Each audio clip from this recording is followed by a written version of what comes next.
we've just been to Sir Donald Bradman's luncheon to celebrate the great man's life on his birthday here at the MCG.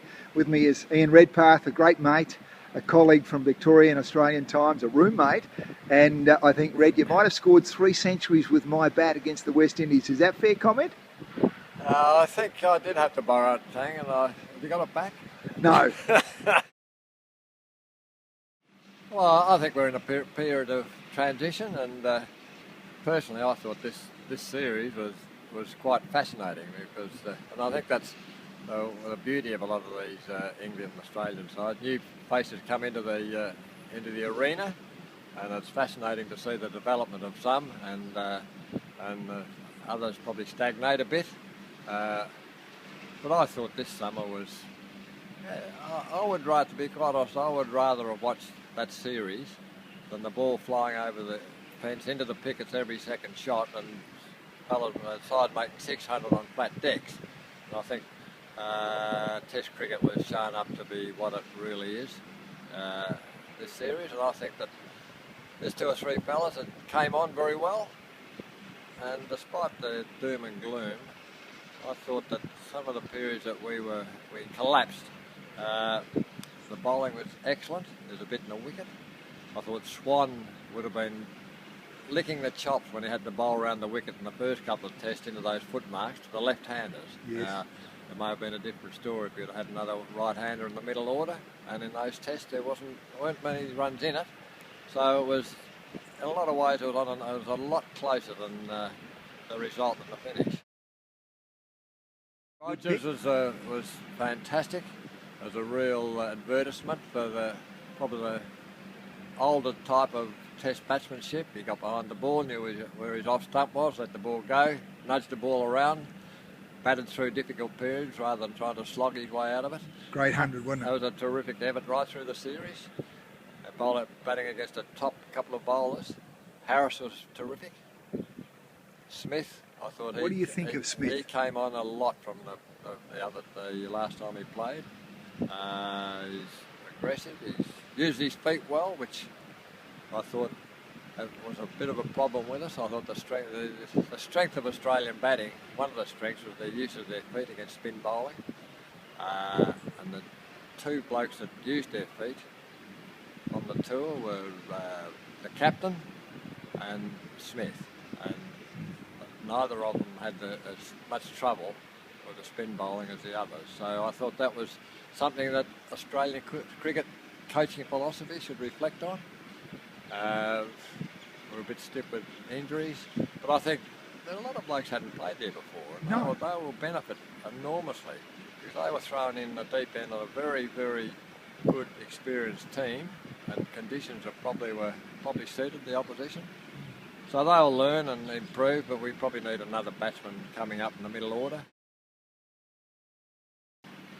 I think the main problem is with probably Shield cricket. You can play in the nets at the AIS, you can get your structures right, but you can practice till you're blue in the face. And we've all seen good players playing in the net, so I think this bloke will be a world beater.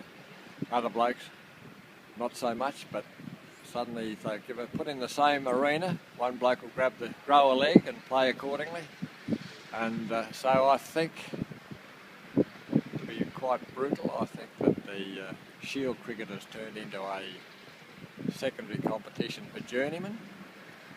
And I look back in our time, really, it's not being an old timer, but it's a fact. Blokes like Greg Chappell, Ian Chappell, Paul Sheehan, Bobby Cowper, yourself would have been playing at 19 or 20 Shield cricket. How often do you see that now? Bloke has to make 800 runs 4 times in a row in club cricket before they're considered a 24, when they should be becoming competent Test players. And I really think that is a major problem. They were, and the selectors really, they've suffered from that. All the blokes I was looking at were 28, 29, 30. See, Clark was in as a pup, and he developed his game, and there he is. So in Shield cricket, that's not happening. I feel sorry for the administrators at the moment because the game's in sort of state of flux. They're trying to get the combination right. But last year you saw probably 4 Shield games, 2 or 3 blokes were in roaring form, making runs. Could have finished up having a great year. Then a 2-month break for the one-day baseball bash, and I come back 2 months later, lost their rhythm, had to get back and couldn't put their name in lights. So it's very hard for the players, and that's one of the things the administrators will have to work on. Well, that is quite an awesome experience, and you are really playing for your country, and it irks me a little bit when I see the media attacking slow play, and they should be looking after the spectators. But cricket's not like that. You're out there playing a team game, playing according to the situation of the game, and you'll find that's why in the tight test matches, everyone watches it.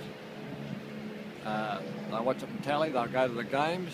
It's a tight battle between bat and ball, and that's what Test cricket's all about. And I think no matter how many games you played for Australia, it gets that little knot in the gut, or as you go to the toilet before you go out to bat, it's a fair reflection on the way it affects most of the players.